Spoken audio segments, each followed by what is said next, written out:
Hello दोस्तों, स्वागत है आप सभी का स्टडी विद समीन में।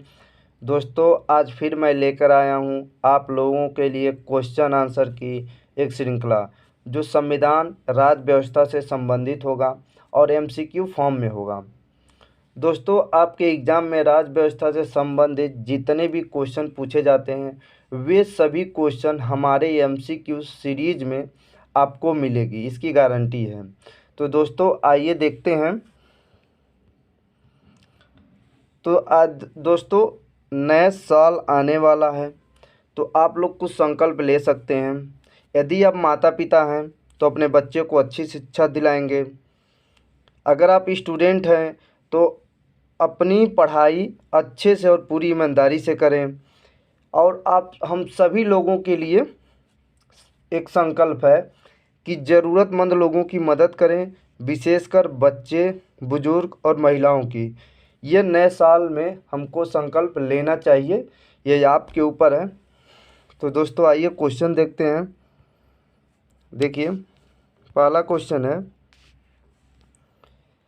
संविधान के किस भाग में पंचायती राज व्यवस्था संबंधित प्रावधान दिए गए हैं? तो ऑप्शन दिया है ए भाग 9, भाग 3, भाग 6, भाग 4 क। तो इसका आंसर क्या होगा? इसका आंसर हो जाएगा भाग 9, क्योंकि भाग 9 में पंचायती राज से संबंधित व्यवस्था की बात की गई है। क्योंकि 73वां संविधान संशोधन में जो 1992 में हुआ था, कब हुआ था? 92 में। तो संविधान के भाग 9 के तहत पंचायतों को संवैधानिक दर्जा दिया गया था, संवैधानिक दर्जा दिया गया था। किस भाग 9 में? 73वें संविधान संशोधन 1952 में। तो ये रहा पहले क्वेश्चन का आंसर। अगला क्वेश्चन पूछ रहा है, निम्नलिखित में से कौन सा संविधान के अनुच्छेद 3 के तहत संसद के एक कानून द्वारा संभव नहीं है? अर्थात संसद के कानून द्वारा ये चीज़ें नहीं बनाई जाती हैं। ठीक, वे कौन से प्रावधान हैं? दिया है नए राज्यों का गठन, राज्यों के क्षेत्रों में परिवर्तन, नए राज्यों का प्रवेश, राज्यों की सीमाओं में परिवर्तन। तो इसका आंसर क्या होगा? नए राज्यों का प्रवेश। क्यों? क्योंकि भारतीय संविधान के अनुच्छेद 3 के तहत, किसके? अनुच्छेद 3 के तहत नए राज्यों के निर्माण, उनके क्षेत्रों, सीमाओं तथा नाम में परिवर्तन का अधिकार संसद में निहित है। किसमें है? संसद में निहित है। तो इसलिए क्या क्या आ गया है? तो इसका आंसर हो जाएगा सी। देखिए, संसद के कानून द्वारा संभव नहीं है, तो इसका आंसर सी होगा। अगला क्वेश्चन नंबर 3 पूछ रहा है, निम्न में से कौन से पदाधिकारियों को हटाने में संसद की कोई भूमिका नहीं होती है? कि इनमें से किन को हटाने के लिए संसद की कोई ज़रूरत नहीं होती है? वे कौन से? देखिए, उच्च न्यायालय के न्यायाधीशों की। देखिए, उच्च न्यायालय के न्यायाधीशों के बारे में जब कोई भी हटाने की बात होती है तो संसद में उसके लिए लाया जाता है, संसद पे बहस की जाती है। तो ये तो संसद का अधिकार हो गया। उच्चतम न्यायालय के न्यायाधीशों के लिए ये भी संसद में लाया जाता है। अध्यक्ष संघ लोक सेवा आयोग, जो यूपीएससी का अध्यक्ष होता है, उसको हटाने के लिए संसद की ज़रूरत नहीं है। क्यों? क्योंकि राष्ट्रपति द्वारा ऐसा प्रावधान कर दिया जाता है कि वो हट जाता है। भारत के नियंत्रण और महालेखा परीक्षण, इसको भी हटाने के लिए। तो देखिए, इसका आंसर हो जाएगा केवल 3, 1, 2 और 4 में संसद की ज़रूरत पड़ती है और 3 में संसद की ज़रूरत नहीं पड़ती है, राष्ट्रपति हटा देता है। ठीक, अगला क्वेश्चन पूछ रहा है, पंचायतों के लिए कराए जाने वाले सभी निर्वाचनों के संचालन का अधीक्षण निर्देशन और नियंत्रण निहित होता है। देखिए, अर्थात पंचायतों का चुनाव कराने के लिए कौन अधिकृत होता है? इसमें राज्यपाल, भारत के निर्वाचन आयोग में, जिला पंचायत राज अधिकारी में, राज्य निर्वाचन आयोग में। तो आंसर क्या हो जाएगा? राज्य निर्वाचन आयोग में। देखिए अनुच्छेद 243, इसके अनुच्छेद के बारे में जान लेते हैं। 243 ए कहिए या क कहिए में प्रावधान किया गया है कि पंचायतों एवं नगर पालिकाओं के चुनाव के लिए निर्वाचन हो गया, नामावली तैयार करना हो गया, और इनके निर्वाचनों के संचालन अधीक्षण जो कहा है, अधीक्षण, निदेशक, नियंत्रण की जिम्मेदारी किसकी होती है? राज्य निर्वाचन आयोग की होती है।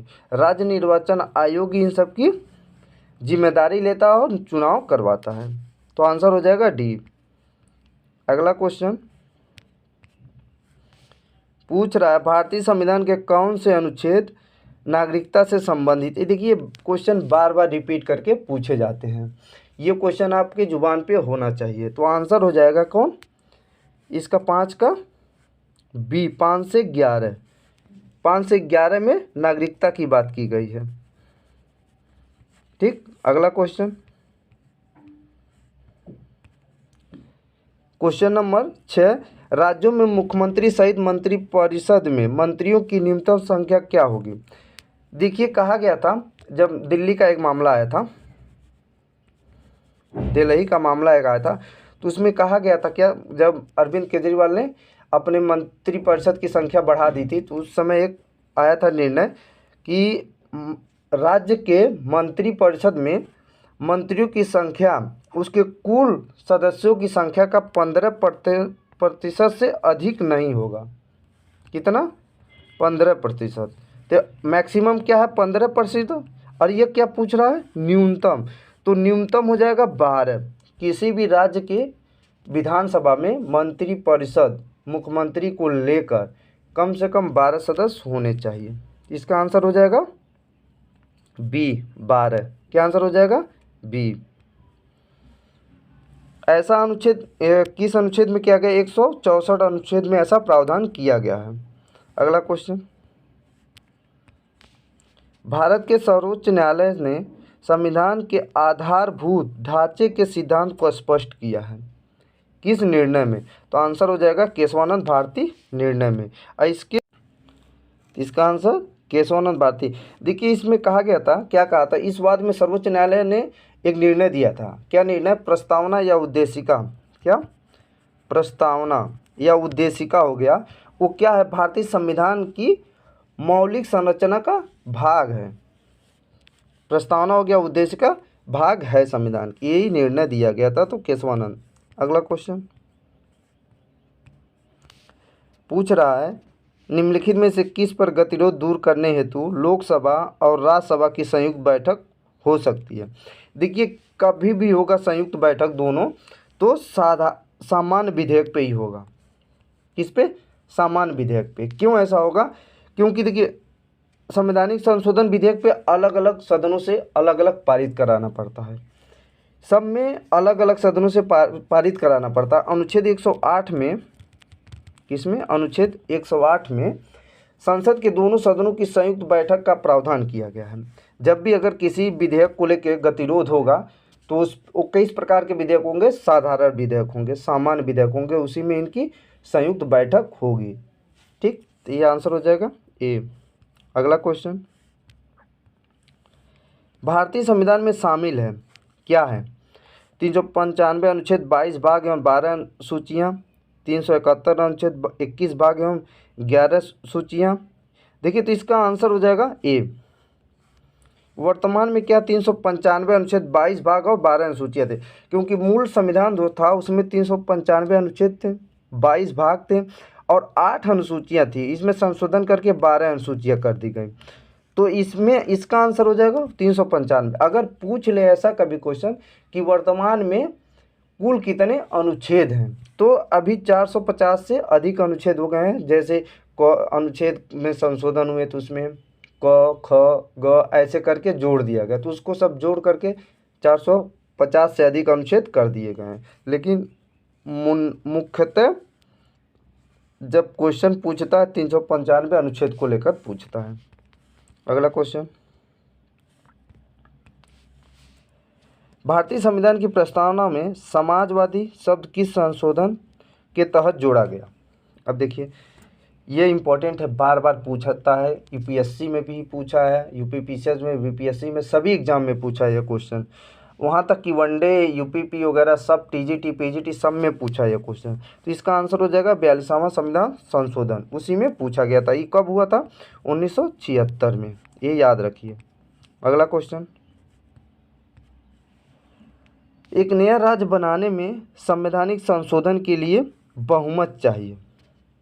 किस प्रकार का बहुमत चाहिए? तो साधारण बहुमत। जब नया राज्य बनाना, भी पीछे क्वेश्चन हम देखे हैं उसी प्रकार का यह क्वेश्चन है, तो इसका आंसर हो जाएगा साधारण बहुमत। देखिए नए राज्यों का जब निर्माण हो के लिए संशोधन हेतु अनुच्छेद 368 जो है, विशेष प्रक्रिया या संविधान संशोधन प्रक्रिया की जरूरत नहीं पड़ती है।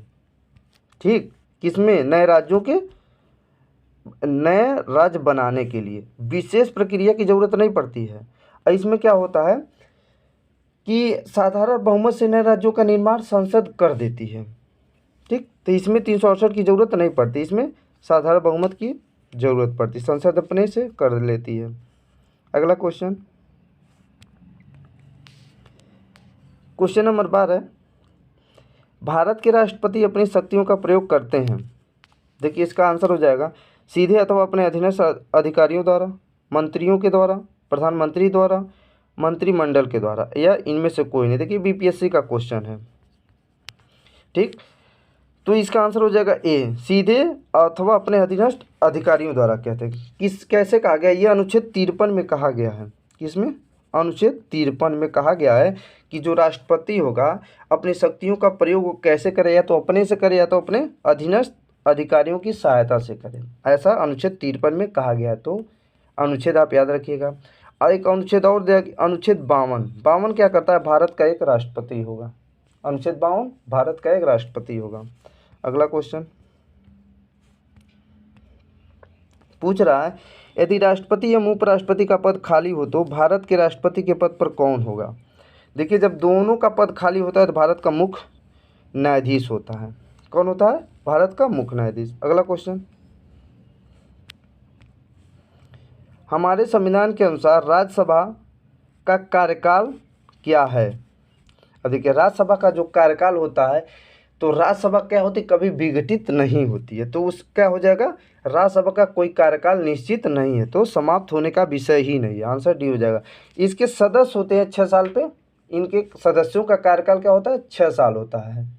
और संसद के में लोकसभा के सदस्यों का कार्यकाल 5 साल होता है, लेकिन राज्यसभा के 6 साल। तो याद रखिए इसका आंसर हो जाएगा डी। अगला क्वेश्चन, क्वेश्चन नंबर 15, किस सभा का अध्यक्ष उसका सदस्य नहीं होता है? देखिए अगर कोई सभा है तो उसका जो अध्यक्ष है उसका सदस्य ही नहीं है, कोई दूसरा है, तो कौन है? राज्यसभा। क्यों? क्योंकि राज्यसभा का जो सभापति होता है या अध्यक्ष होता है वो क्या होता है? उपराष्ट्रपति होता है। और जो उपराष्ट्रपति होता है वो राज्यसभा का सदस्य नहीं होता है। उपराष्ट्रपति का चुनाव होता है, उसका चुनाव कौन लोग करते हैं? लोकसभा और राज्यसभा के सदस्य मिलकर के उसका चुनाव करते हैं। तो आंसर हो जाएगा ए। अगला क्वेश्चन, धन विधेयक पेश किया जा सकता है। तो देखिए सबको पता है, क्वेश्चन बार बार पूछा जाता है, तो केवल लोकसभा में। कहाँ? आंसर ए, केवल लोकसभा। अगला क्वेश्चन, लोक लेखा समिति अपनी रिपोर्ट प्रस्तुत करती है, तो आंसर हो जाएगा किसको? लोकसभा स्पीकर को।